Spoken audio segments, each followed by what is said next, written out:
ምዕራፍ 11 ስለ እኔስ ዋት አባውት ሚ።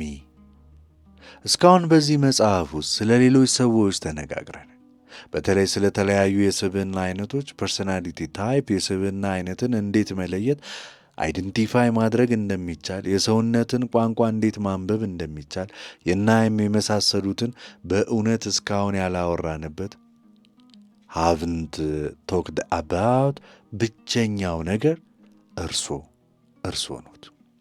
ወደ ዋናው ነጥብ ስንመጣ እርሶ የእኩልታው ኢኩዌሽን በጣም አስፈላጊ ክፍል ኖት።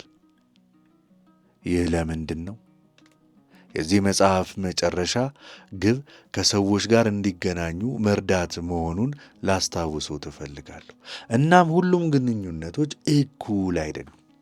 ከሥራ ጓደኛ ጋር የሚገናኙበት መንገድ ከትምህርት ቤት ጓደኛ ወይም ከጎረቤት ጋር የሚገናኙበት መንገድ በጣም የተለየ ነው። ለሁለተኛ ደረጃ ትምህርት ቤት ጓደኛው ወይም ለቅርቡ ጓደኛው በሚነግሩበት መንገድ ስለ ራስዎ ጥልቅ መረጃ ለሥራ ጓደኛው ይነግሩታል ወይ ነው? አይነግሩትም በጭራሽ። እርግጥ ነው እዚህ ላይ ያለው ብቸኛው ነገር ያ ብቻ አይደለም። እርስዎ የሚግባቡበት መንገድ እርስዎ በሆኑት የሰው አይነት ላይም ይወሰናል። ባለፈው ምዕራፍ የተወያየንባቸው ሁሉም የስብዕና አይነቶች እና ባህሪያት ለእርስዎ ይሰራሉ።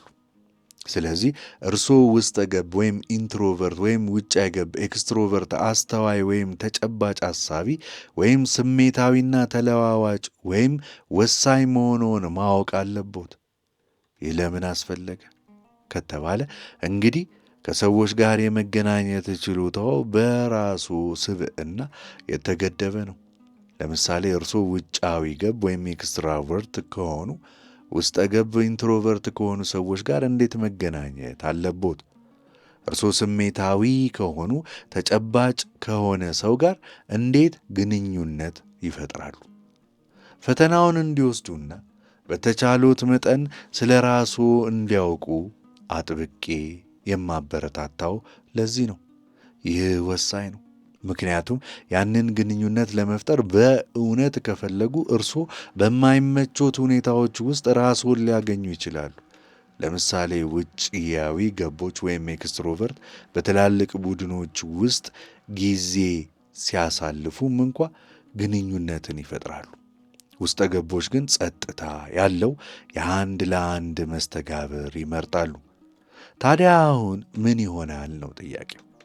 የዚህ ምዕራፍ ግብ በሁለት ተቃራኒ የስብዕና አይነቶች መካከል መካከለኛ መንገድን ማስተዋወቅ ይሆናል። ይህ ማለት እርስ በርስ በፍጹም የማይጣጣሙ የስብዕና አይነቶች አሉ ብለው እንዲያስቡ አልፈልግም። ከሰዎች ጋር የመስራት ታላቁ ነገር የመላመድ ችሎታ ያላቸው መሆኑ ነው። ትክክለኛው ማበረታቻ ከተሰጠ እርስዎ ሌሎችን ለማስተናገድ ራስዎን ማስተካከል ይችላሉ። በተገላቢጦሽም እንዲሁ ነው። ሊታሰቡባቸው የሚገቡ አንዳንድ ድርጊቶች አክሽንስ እነሆ።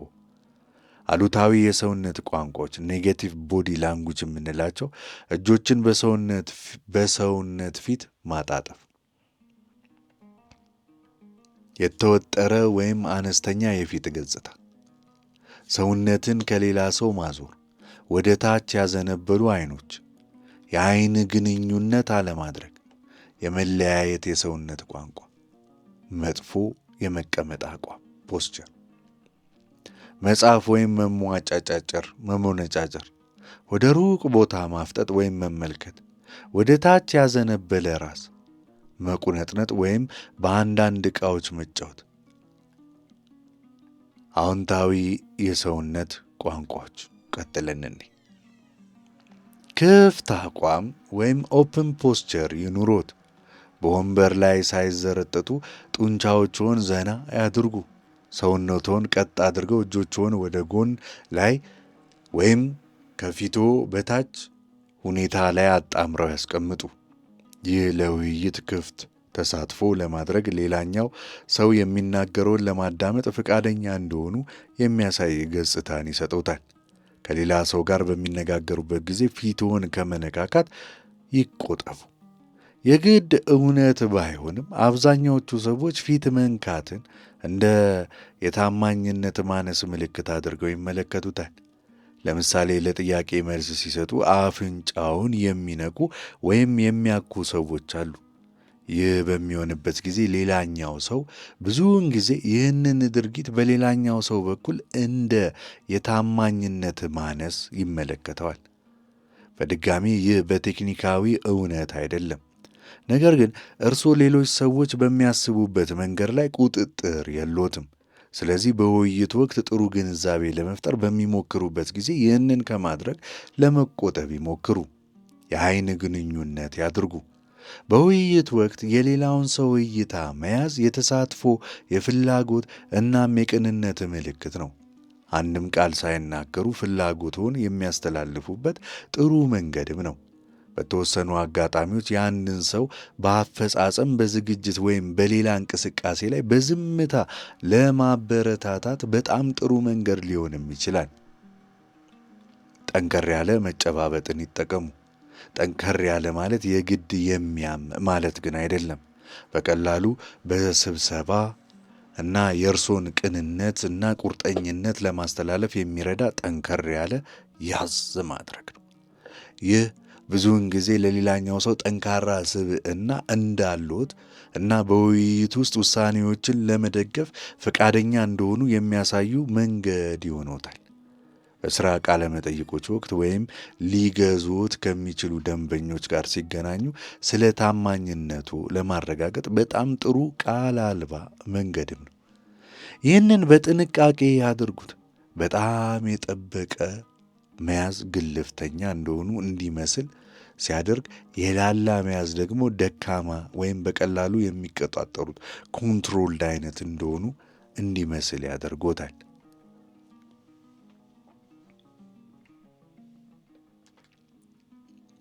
በሕዝብ ፊት በሚደረግ ንግግር ፐብሊክ ስፒኪንግ ወቅት የሰውነት ቋንቋ ያስታውሱ። የሌሎች ሰዎችን የሰውነት ቋንቋ ማንበብ መቻሉ ብቻ በቂ አይደለም።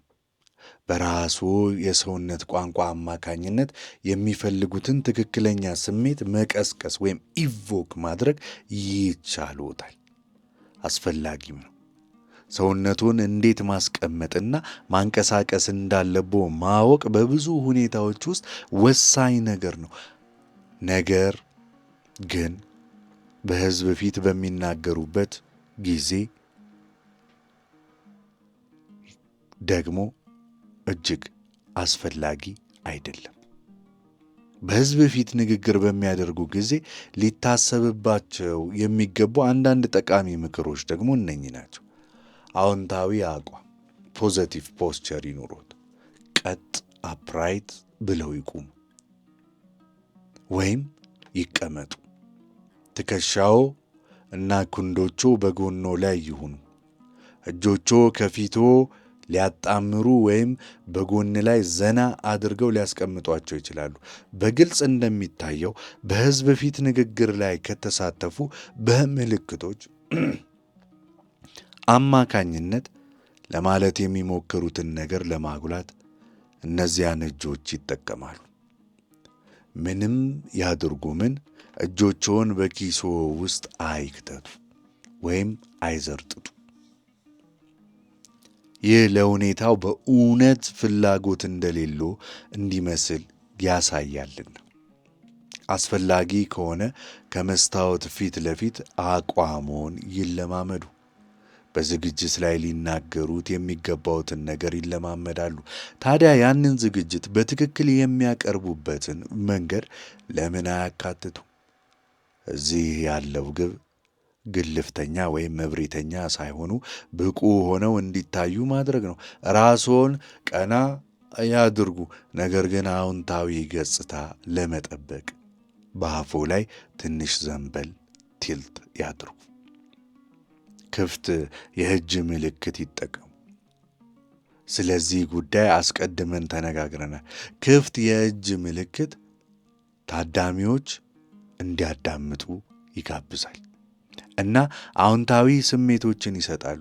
እጆችዎን በጎኖ ላይ ዘና ማድረግ ካልቻሉ የላይኛው ክንዶቹ ከሰውነቱ ጋር እንዲቀራረቡና መዳፎቹ ወደ ላይ እንዲያዩ ፌሳፕ አድርገው ያስቀምጧቸው። ይህ በጥልቅ ደረጃ ለመግባባት ፈቃደኝነቱን ያስተላልፋል። ይህ ምልክት የሰዎችን ትኩረት ወዲያውኑ የሚስብ ሲሆን ንቁ ሆነው እንዲከታተሉ ደግሞ ያስችሎታል። ወርቃማውን ሕግ እንዳይረሱ ያስታውሱ። የዚህ መጽሐፍ ዋነኛ ዓላማ ከሰዎች ጋር እንዲገናኙ መርዳት ነው። ስለዚህ ወርቃማው ሕግ እዚህ ላይ ተፈጻሚ እንደሚሆን ሊረዱ ይገባል። ይህ ሕግ ምንድን ነው ያሉ እንደሆነ በቀላሉ ሲቀመጥ ሌሎች እንዲያደርጉብህ የማትፈልገውን ነገር አንተ በሌሎች ላይ አታድርግ ይላል። ስለዚህ ከሰዎች ጋር መገናኘትና ከእነርሱ ጋር ጠንካራ ግንኙነት መፍጠር ከፈለጉ እነርሱን እና የእነርሱን ፍላጎት ዝንባሌዎች ግምት ውስጥ ማስገባት ይኖርበታል። የተደበላለቁ መልእክቶች ሲያጋጥሙት ወይም እንዴት መቀጠል እንዳለብዎ እርግጠኛ ሳይሆኑ ሲቀሩ ራስዎን ይህ ነገር ለራሴ እፈልገዋለሁ ብለው ይጠይቁ። ተመሳሳይ ነገር በራስዎ ላይ እንዲያደርጉ የማይፈልጉ ከሆነ ሌሎችም በራሳቸው ላይ እንዲደረግ እንደማይፈልጉ መገመት አዳጋች አይሆንም። በቃለ መጠይቆች ወቅት የሚኖር የሰውነት አቋምና እንቅስቃሴ ቃለ መጠይቆች የሰውነት ቋንቋን የማንበብ ችሎታዎችን ለመለማመድ ከሁሉም በላይ ደግሞ ላነበቡት የሰውነት ቋንቋ ትክክለኛ ምላሽ የመስጠት ክህሎትዎን ለማዳበር ግሩም አጋጣሚዎች ናቸው። በቃለ መጠይቅ ወቅት እንደ ሥራ መቅጠርን ወይም በሆነ ነገር ላይ ይሁንታ ማግኘትን የመሳሰሉ የሚፈልጓቸውን ውጤቶች ለማግኘት በጠያቂው ላይ በጎ ገጽታን መፍጠር ይፈልጋሉ። በሰውነት ቋንቋ አማካኝነት በጎ ተሞክሮ ለመፍጠር የሚረዱ አንዳንድ ነጥቦችን ነው ማንጸባረቅ ወይም ሚረሪንግን ይጠቀሙ። ስለዚህ ዘዴ በተደጋጋሚ ሰምተው ይሆናል። ይህ ደግሞ የተለመደ ነው፣ ምክንያቱም በእርግጥ ይሰራል። ማንጸባረቅ ወይም ሚረሪንግ ማለት እያነጋገሩት ያለው ሰው የሰውነት ቋንቋ በቀጥታ መቅዳት ወይም በረቂቅ መንገድ መምሰል ማለት ነው። ይህ ዘዴ ሁለታችሁም በአንድ ሞገድ ላይ እንዳላችሁ አስመስሎ ስለሚያሳይ መቀራረብን የመገንባት ውጤት አለው። ነገር ግን ልብ ይበሉ፣ ማንጸባረቅ በአሁኑ ጊዜ በሰፊው የሚታወቅ ዘዴ ስለሆነ ቃለ መጠይቅ አድራጊውም እርስዎ ይህንን እያደረጉ እንደሆነ ሊያውቅቦት ይችላል። ስለዚህ በተቃራኒ ውጤት ስለሚያስከትል እያንዳንዱን ምልክታቸውን እንዳለ አለመቅዳት አስፈላጊ ነው።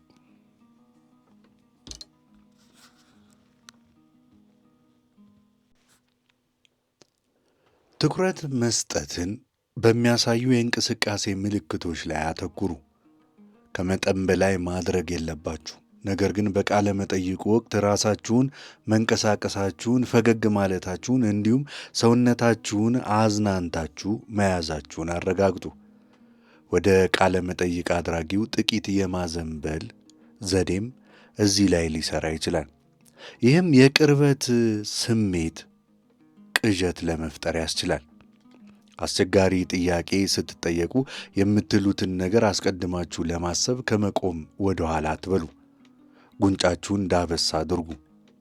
ትንሽ ወደ ሌላ አቅጣጫ እያያችሁ አሰብ አድርጉ፣ ወይም ከንፈራችሁን ያዙ። ይህ ቃለ መጠይቅ አድራጊው ለምትሰጡት መልስ በሚገባ እያሰባችሁበት እንደሆነ ወይም ተገቢውን ትኩረት እየሰጣችሁት እንደሆነ እንዲገነዘብ ያደርገዋል። እርግጥ ነው እንደ መጎንበስ ወይም አገጫችሁን በእጃችሁ ደግፋችሁ በተሰላቸ አኳኋን መቀመጥ ያሉ አሉታዊ የሰውነት አቋሞችን ፈጽሞ ማሳየት የለባችሁም። እጆቻችሁን ወይም እግሮቻችሁን ማንኳኳት ያሉ አላስፈላጊ የሆኑ እንቅስቃሴዎችን እንዳታደርጉ። እነዚህን የመሰላቸት ወይም የፍላጎት ማጣት ምልክቶች ስለሆኑ አሉታዊ ገጽታን ያሳያሉ።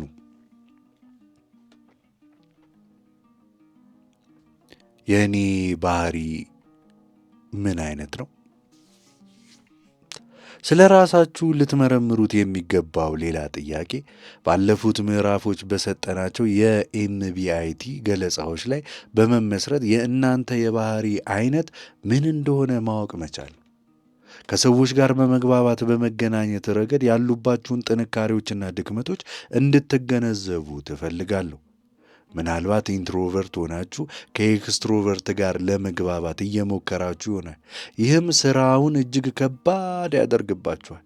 ምናልባት ሁኔታዎች የተገላቢጦች ሊሆኑ ይችላሉ። ስለዚህ ችሎታችሁ በራሳችሁ አቅም የተገደበ ነው። የባህሪ አይነታችሁን በመገንዘብ ግባችሁን ከማሳካት ወደ ኋላ የሚጎትቷችሁን ጉዳዮች ለይታችሁ በማወቅ ወደፊት ልትራመዱ ትችላላችሁ። የእኔ የግንኙነት ዘይቤ ምንድን ነው ብላችሁ ጠይቁ። አሁን ደግሞ የእናንተ ምን አይነት የመግባቢያ ዘዴ እንዳላችሁ መነጋገር አለብን። ምናልባት ላታስተውሉት ትችላላችሁ፣ ነገር ግን እናንተ የተወሰነ የመግባቢያ መንገድ አላችሁ። እንዳላችሁ ሁሉ ሌሎች ሰዎችም የራሳቸው አላቸው። ዓላማው በቃልም ሆነ በቃል አልባ ዘዴዎች ከሌሎች ጋር በቀላሉ ለመገናኘት እንድትችሉ የግንኙነት ዘይቤያችሁን ጥቂት ማስተካከል ነው። በአሁኑ ወቅት የሚታወቁት የተለመዱ የግንኙነት ዘይቤዎች እነዚህ ናቸው። እነዚህ የግንኙነት ዘይቤዎች ሌሎችን ተፈጻሚ እንዲሆኑ ሁሉ ለእናንተም ለሌሎች ተፈጻሚ እንደሆኑ ሁሉ ለእናንተም ተፈጻሚ መሆናቸውን አስተውሉ። ትንተናዊ ተግባብቶኛ አናሊቲካል ኮሚኒኬተር። ትንተናዊ ተግባብቶኛ የቁጥር መረጃዎችን፣ እውነተኛ አሃዞችን በሚገባ ይጠቀማል። እናንተ እንደዚህ ከሆናችሁ ሐሳባችሁን ለማጽናት ዋቢ መጥቀስ ትወዳላችሁ። ለምሳሌ በፋይናንስ ዘርፍ ውስጥ ከሚሰሩ ሰዎች መካከል 20% የሚሆኑት ወንዶች ናቸው። ወይም ሌላ መሰል ቁጥር ትጠቅሳላችሁ። አንድ ሰው በፋይናንስ ኢንዱስትሪ ውስጥ ብዙ ቁጥር ያላቸው ሰራተኞች ወንዶች ናቸው ቢል እናንተ ይህ ብዙ ቁጥር የሚል በትክክል ምን ማለት ነው ብላችሁ የመጠየቅ ዕድላችሁ ሰፊ ይሆናል። ስለዚህ እነዚህ አይነቶች ሰዎች በስሜቶች ላይ ያተኮሩ፣ ንግግሮችን የመታገዝ ፍላጎት የሌላቸው ወይም ትዕግስታቸው አጭር ነው። እንደዚህ ከሆናችሁ ትልቁ ድክመታችሁ ይህ ሳይሆን አይቀርም። ምክንያቱም በስሜታዊ ንግግሮች ወቅት ጸጥተኛ ልትሆኑ ትችላላችሁ። እንዲሁም የምታስቡትን ወይም የሚሰማችሁን ነገር ወደ ቃላት መቀየር ልትቸገሩ ትችላላችሁ። ጥቅሙ ደግሞ ግልጽ ነው። ትንተናዊ ተግባቦቶች በምክንያታዊ ሎጂካል ንግግሮች ላይ በጣም የተዋጣላቸው ናቸው። ከመናገራቸው በፊት ያስባሉ። እንዲሁም ጨዋታ የበዛባቸውን ላዩን የሆኑ ወሬዎችን አይወዱም። ይህን አይነቱ የግንዛቤ ዘይቤ የምትመርጡ ከሆነ ፈጽሞ ቀዝቃዛ ወይም ስሜት አልባ መስላችሁ ልትታዩም እንደምትችሉ ልብ በሉ። ሰዎች በእናንተ ላይ መጥፎ ምላሽ ትሰጣላችሁ ብለው ስለማያስቡ ስሜታዊ መግለጫዎችን ወደ እናንተ ለማሳየት ይፈራሉ ወይም እርግጠኛ አይሆኑም። ንግግርን ለማበረታታት ስትሉ ጥቂት ለስለስ ማለትን ወይም ለሌሎች ክፍት መሆን መማር ይኖርባችኋል። ሌላው አስተዋይ ወይም ኢንቱቲቭ ነው። አስተዋይ ተግባቦተኛ ሰፊውን ገጽታ ማየትን የሚወዱ ናቸው። በጠቅላላ ደንብ ይጀምሩና ከዚያም ወደ መሰረታዊ ነጥቦች ያወርዱታል። ዝርዝር ነገሮችን በፍጹም አይወዱም። ይልቁንም እየተከናወነ ስላለው ነገር አጠቃላይ እይታ ወይም ከላይ የመቃኘት እይታን በርድስ አይ ቪው ይመርጣሉ። እናንተ አስተዋይ አይነት ከሆናችሁ የአንዱን ሐሳብ ኤ ወደ መጨረሻው ዜድ በአንድ ፈጣን ዝላይ የምትሄዱ ትሆናላችሁ። ለምሳሌ አንድ ሁኔታ ይገጥማችሁና ወደዚያ ድምዳሜ ለመድረስ ያለፋችኋቸውን የተለያዩ ነጥቦች በዝርዝር ሳታስቀምጡ ወዲያው ወደ አንድ መደምደሚያ ትደርሳላችሁ። አስተዋይ ተግባቦተኛ እያንዳንዱ ፊደል ወይም ደረጃ እስከ ዜድ ድረስ መተንተን ለሚወዱ ተግባራዊ ወይም ፋንክሽናል ተግባቦተኞች በጣም አሰልቺ ሊሆን ይችላል። ታዲያ እንደ አስተዋይ ተግባቦተኛ ምን አይነት ማስተካከያ ማድረግ ይገባቸዋል ነው ጥያቄው። በመጀመሪያ የአስተሳሰብ ሂደታችሁን ለሌሎች ለማስረዳት ጥረት ለማድረግ አይኖርባችሁም። ወደ መደምደሚያ ከመድረሳችሁ በፊት እያንዳንዱ ነጥብ መብራራቱን በማረጋገጥ ሌሎች ሐሳቦቻችሁን እንዲከታተሉ ጊዜ ስጧቸው። ሁሉም ሰው የእናንተ ፈጣን የግንኙነት ዘዴ ስለማይመርጥ ትንሽ ተጨማሪ ትዕግሥት ለማዳበር ይሞክሩ። ማን ያውቃል? ምናልባትም ይህንን ደረጃ በደረጃ የመቅረብ አካሄድ ተከትሎ የሚመጣ ሕያው ውይይት ደስታ ልታገኙ ትችላላችሁ። ተግባራዊ ወይም ፋንክሽናል። ከዚህ ቀደም እንደተጠቀሰው ተግባራዊ ተግባቦተኛ ከነጥብ ኤ እስከ ዜድ ያሉትን ደረጃዎች በዝርዝር ማስቀመጥ የሚወዱት ናቸው። ደረጃ በደረጃ የሆነውን አካሄድ ይወዳሉ። ምንም ነገር እንዳይዘለል ማረጋገጥ ይፈልጋሉ። እንዲያውም ቅድሚያ በሚሰጧቸው ጉዳዮች ውስጥ ሁሉም ነገር መካተቱን ለማረጋገጥ የሚደረጉ ነገሮች ዝርዝር ቱዱ ሊስት ማለት ነው ማዘጋጀትን ይወዳሉ። ለማስተካከልም ሰፊውን ገጽታ መገንዘብ ይኖርባቸዋል። በተመሳሳይ ጊዜም ሌሎች ወደ ተለያዩ ደረጃዎች በጥልቀት እንዲመለከቱ በእርጋታ ማበረታታት አለባችሁ።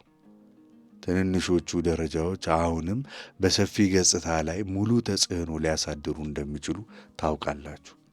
ይህ ማለት ትንሽ ስህተት እንኳ በስኬቱ ላይ ችግር ሊያስከትል ይችላል። ለእናንተ ዝርዝሮች ፍላጎት ስላላችሁ ቡድኑ ለአፈጻጸሙና እናንተን ይመለከታል። የእናንተ ሚና የሁሉንም ሰው ትኩረት በግብ ላይ እንዲያደርግ ማስቻል ሲሆን፣ በተመሳሳይ ጊዜ ይህንን ግብ ከስኬቱ ጋር የሚያስፈልጉት ደረጃዎች ጋር ማዛመር ነው። በጥቃቅን ደረጃዎች ላይ ለመጣበቅ ባለዎት ፍላጎት የተነሳ ራስዎን የሰይጣን ጠበቃ ወይም ዴቪልስ አድቮኬት ሚና ስትጫወቱ ሊያገኙት ሁሉ ይችላሉ። ለጥቂት ተቃውሞ ዝግጁ ሁኑ፣ ነገር ግን የምታደርጉት ነገር አስፈላጊ መሆኑን ተረዱ። እንደ ተግባራዊ ተግባቦተኛ ማስታወስ ያለባችሁ አንድ አስፈላጊ ነገር የታዳሚዎቻችሁን ትኩረት የመሳብና የማየት ችሎታችሁን ማሻሻል ነው። ወደ ትልቁ ግብ የሚወስዱት ትናንሽ ዝርዝሮች ለሰዎች በጣም አድካሚ ሊሆኑ ስለሚችሉ በዝግጅት አቀራረብ ወቅት ከፍጥነት ትኩረታቸው ሊበተን ይችላል። ስለዚህ ፍላጎትን ለማበረታታትና ሰዎች ከእናንተ ጋር በአንድ ገጽ ላይ መሆናቸውን ለማረጋገጥ የሰውነት ቋንቋ ዘዴዎችን መጠቀም ትችላላችሁ። ግላዊ ተግባቦተኛ ፐርሰናል ኮሚኒኬተር። በመጨረሻ በስሜታዊ ገጽታዎች ላይ ማተኮር የሚመርጠው ግላዊ ተግባቦተኛ አለን። አንድ ሰው ስለ አንድ የተወሰነ ሁኔታ ምን እያሰበ እንደሆነ ብቻም ሳይሆን ምን እንደሚሰማው ማወቅ ለእናንተ አስፈላጊ ነው። ግላዊ ተግባቦተኞች ግጭቶችን የማለስለስና እያንዳንዱ ሰው በተመረጠው አካባቢ ውስጥ በራስ መተማመን፣ ደስታና እርካታ እንዲሰማው የማድረግ ችሎታ ያላቸው ናቸው። እናንተ ሁሉንም ሰው በአንድ ላይ አጣምሮ የሚይዝ ውጫዊ ናችሁ። ብዙውን ጊዜም በተለያዩ የመግባባት ችግሮች መካከል እንደ ድልድይ ሆናችሁ ታገለግላላችሁ። በክፍል ውስጥ ያሉትን ስሜቶች ማንበብ ትችላላችሁ። ውጥረቶች ከመከሰታቸው በፊት እንኳ ክፍሉን የማንበብና የመለየት ተፈጥሯዊ ችሎታዎች አሏችሁ። የዚህ አይነቱ ተግባቦተኛ ጉዳቱ በዙሪያው ባለው ስሜታዊ ድባብ በቀላሉ ሊጎዳ መቻሉ ነው። ከመጠን በላይ ስሜት ከተጫናችሁ ቡድኑን በአእምሮ ጤናማ አድርጎ የሚይዝ ሙጫ ከመሆን ይልቅ ራሳችሁ በስሜት ስትናወጡ ልትገኙ ትችላላችሁ። ስለዚህ እንደ ግላዊ ተግባቦተኛ የእናንተ ምርጥ ማስተካከያ ሁሉም ሰው ተቀባይነት ባለው የግንኙነት ወሰን ውስጥ እንዲቆይ ለማድረግ ምክንያታዊ፣ ሚዛናዊ አእምሮ መያዝ ነው። ልትረዱት የምትፈልገው አንድ ነገር ቢኖር ምርጥ የሚባል የግንኙነት ዘይቤ አለመኖሩን ነው። እነዚህ ሁሉ ዘይቤዎች እንዳጠቃቀማቸው የተወሰነ ጥቅም አላቸው። ስለዚህ ከሁኔታው ጋር ራሳችሁን ማስተካከል እንድትችሉ ከግንኙነት ዘይቤያችሁ ጋር ተለዋዋጭ መሆን አስፈላጊ ነው። ይህ ሁሉ ስለ ምርጫዎች እንደሆነ አስታውሱ። ስለዚህ ምናልባት ከአንዱ የግንኙነት ዘይቤ ወደ ሌላ የመቀየር ችሎታ እንዳላችሁ ልትገነዘቡ ትችላላችሁ። እነዚህን ዘይቤዎች በበለጠ በተለማመዳችሁ ቁጥር ደግሞ በዚያ የተወሰነ ሁኔታ ውስጥ በሚያስፈልገው በማንኛውም ሚና የተሻለ ብቃትን ታዳብራላችሁ። ቻናላችንን ሰብስክራይብ፣ ላይክ፣ ኮመንት፣ ሼር ያድርጉ። ምዕራፍ 11ን እንዲያንብበን ጨርሰናል። ምዕራፍ 12ን እንቀጥላለን።